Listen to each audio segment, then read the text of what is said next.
Warriors ng gulat bigla. Nagdagdag ng explosive guard at 40% 3-point shooter. Tahimik ang Golden State Warriors ngayong off-season.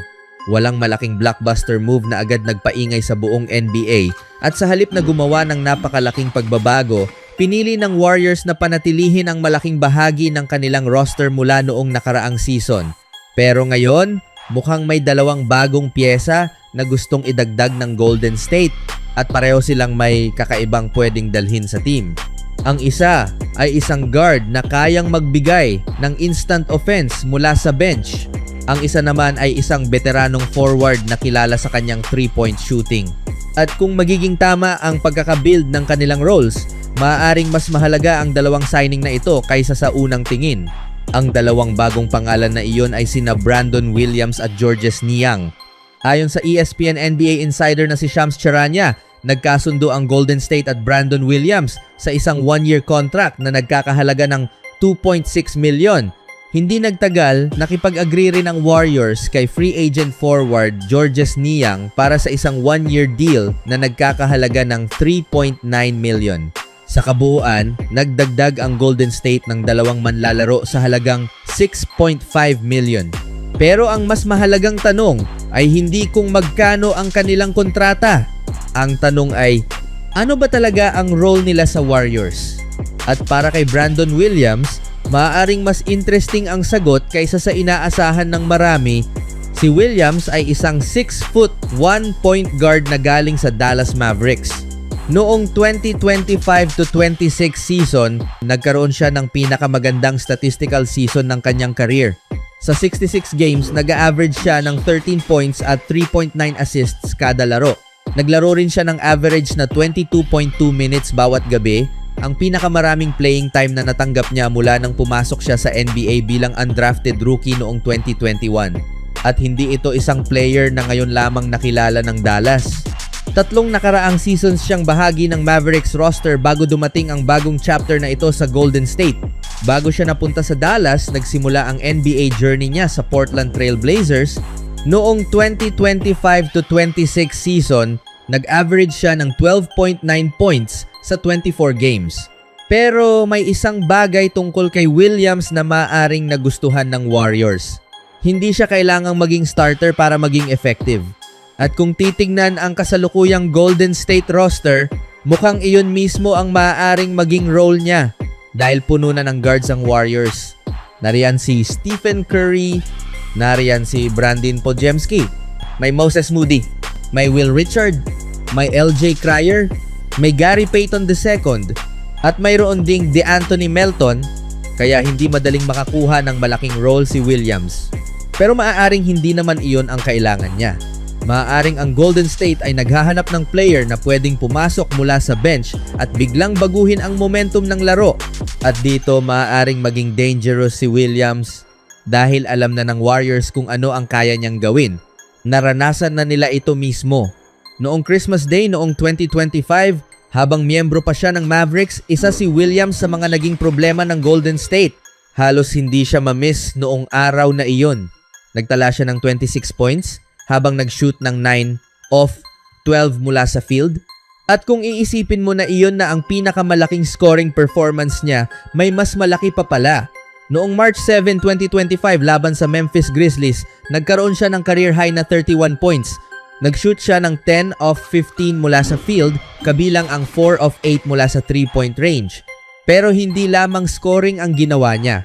Nagdagdag siya ng 6 assists, 5 rebounds, at isang steal. At ipinakita rin niya kung gaano siya kagaling umatake sa basket. Paulit-ulit siyang nakapasok sa paint at nakakuha ng contact. Ngayon, punta naman tayo sa isa pang bagong addition, si Georges Niang. Kung si Williams ang maaaring maging spark plug mula sa backcourt, si Niang naman ay maaaring maging isang malaking spacing weapon para sa Warriors. Sa loob ng kanyang career, nakapaglaro na si Niang ng 544 NBA games at nag-average ng 7.4 points kada laro. Pero may isang malaking bagay na dapat tandaan. Hindi siya nakapaglaro noong 2025 kong 26 season dahil sa injury.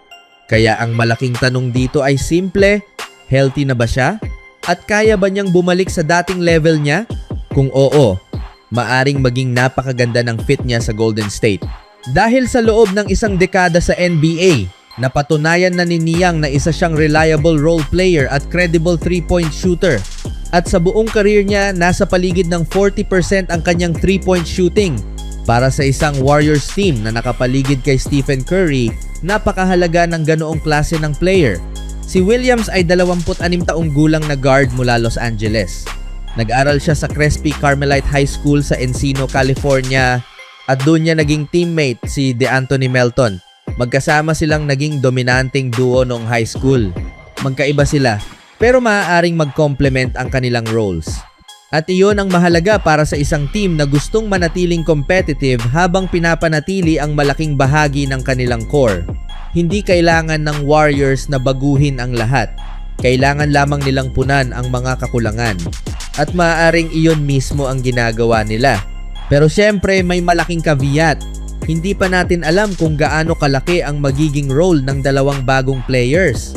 Maraming guards ang Golden State. At para kay Niang, kailangan muna niyang patunayan na kaya niyang manatiling healthy pagkatapos ng season na hindi siya nakapaglaro. Kaya maaaring training camp at preseason ang magiging unang tunay na test. Doon natin makikita kung paano sila gagamitin. Doon rin malalaman kung sino ang tunay na makakakuha ng rotation minutes at maaaring magkaroon pa ng pagbabago sa roster bago tuluyang magsimula ang regular season. Pero kung ang target ng Warriors ay magkaroon ng mas malalim na bench, mas maraming shooting at dagdag na offensive punch, may sense ang dalawang signing na ito. At marahil ang pinaka-interesting na bahagi ay ito. Hindi kailangang maging superstar sina Brandon Williams at Georges Niang para maging mahalaga sa Golden State. Kailangan lamang nilang gawin ng maayos ang kanilang roles. Para kay Williams, maaaring ang pagkakataong ito ang maging daan para tuluyan niyang ma-establish ang sarili niya bilang isang reliable NBA guard. At para kay Niang, maaaring ito naman ang pagkakataon para bumalik at ipakita na mayroon pa siyang kayang ibigay pagkatapos ng isang season na nawala dahil sa injury. Samantala, nandoon pa rin ang pinakamalaking pangalan ng Warriors, si Stephen Curry. At kung makakakuha siya ng isang explosive bench scorer sa katauhan ni Williams at isang dependable floor spacer tulad ni Niang, maaaring mas maging unpredictable ang Golden State kapag dumating na ang regular season. Kaya huwag basta tingnan ang dalawang signing na ito bilang ordinaryong off-season moves. Maaaring maliit sila kumpara sa malalaking superstar trades na ginagawa ng ibang teams. Pero sa isang team na naghahanap ng tamang pieces sa paligid ng kanilang veteran core, minsan ang ganitong klase ng moves ang nagiging mahalaga. At ngayon may dalawang bagong pangalan na kailangang bantayan ng Warriors fans. Ang tanong na lamang ay kung gaano kalaki ang magiging epekto nila kapag nagsimula na ang tunay na laban. Dahil kung mag-click ang kanilang mga roles, maaaring magkaroon ang Golden State ng bench na mas malalim, mas versatile at mas mahirap bantayan.